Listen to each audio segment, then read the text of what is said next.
Hey, what's up? My name is Nick and welcome to Tech House. Today I'm going to be talking about Surfshark and installing it on your Mac, as well as all the features. We're going to keep it short, under 5 minutes, and as well as keep it as comprehensive as possible.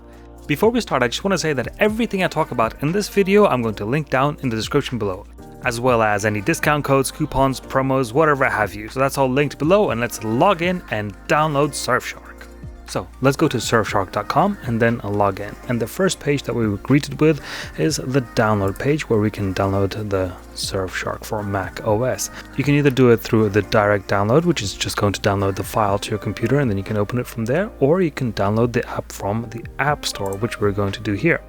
So it's going to ask us to open the App Store, and since I already downloaded it, it's going to say open, but yours might say download. Alright, so that's what it greets us with here.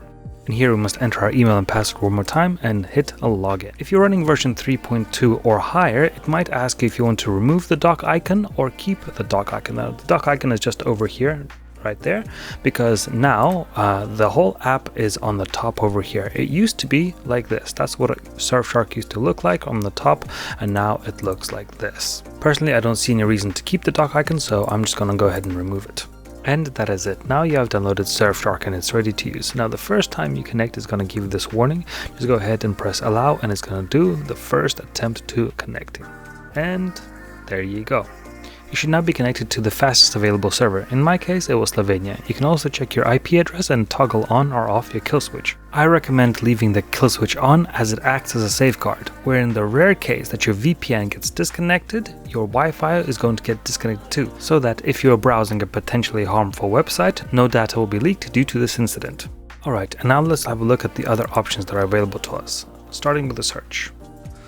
This is going to reveal to us a list of all the different servers, or the cities, to which we can connect to. You can of course click and connect immediately, and over here there's two more icons. These icons look almost identical, but if you look closely it shows you a circle and it shows you how many users are currently using. So there are 32% being used of this server, and if you look at different ones, for example this one is 20%. The other button I was talking about is the star button, which allows you to add any server you like to your favorites. If you scroll down on the list, you're going to see static IP. Unlike the other servers, these servers will provide you with an IP which will always be the exact same one, which is a very handy tool to have if you're dealing with websites with high security. For example, your bank account may record your user and your IP address together, and if you're logged in from a different IP, it is going to disconnect you for security measures. A static IP will prevent this from happening. Alright, let's have a look at some other options. So below the search bar we have locations, and here we have fastest server and nearest country as quick options. The favorites contains the favorite that we've just added over here, and below that there are locations. One other thing to note, there is this little V over here. It just means that this is a virtual server and is not actually located in Argentina. Going back up to the static IP, which we already discussed previously, and Multihop. If you really want nobody to find you, then Multihop is a great option, because for example here the server will first connect to Canada and then to America, or France and then Sweden, or Germany and then Singapore. Catching a connection like that is borderline impossible. The downside, however, is that this may increase your ping and slow down your internet connection. By the way, if you prefer a more minimal interface, then this button in the top left corner will do that for you.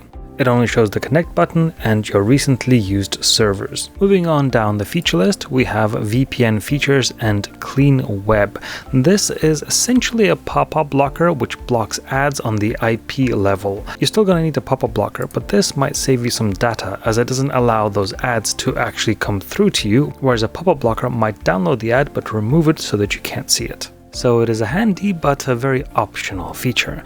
Finally, let's go through the settings. In the app info menu, we can check if you're running the latest version, and if you're planning to always use a VPN, you can open at login.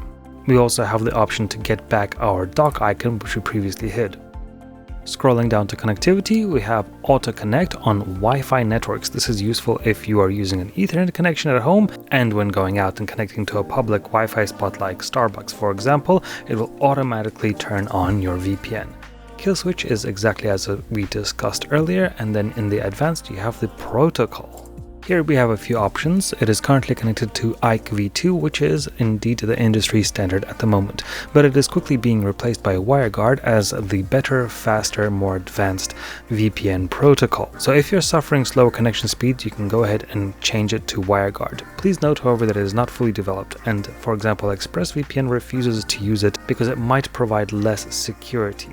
OpenVPN is also a good option. There's the UDP, which is the faster version, and TCP, which is the more stable version. And moving along to the account tab, where we can see our account info, including our username, and we can log out, we can change the password, we can see our subscription and optionally subscribe to the newsletter. And in the help tab, you'll see troubleshooting, where you can see guides on how to fix problems, kind of like this video. Otherwise, if you have a serious problem, you can send your diagnostics to Surfshark and see if they can figure it out. Well, that about just covers absolutely everything you need to know about Surfshark on a Mac. If you do not yet have Surfshark, I would highly recommend it, as I consider it to be one of the best budget VPNs out there, period. As they're one of the very few which provide unlimited, simultaneous connections for all your devices and at unbeatable value.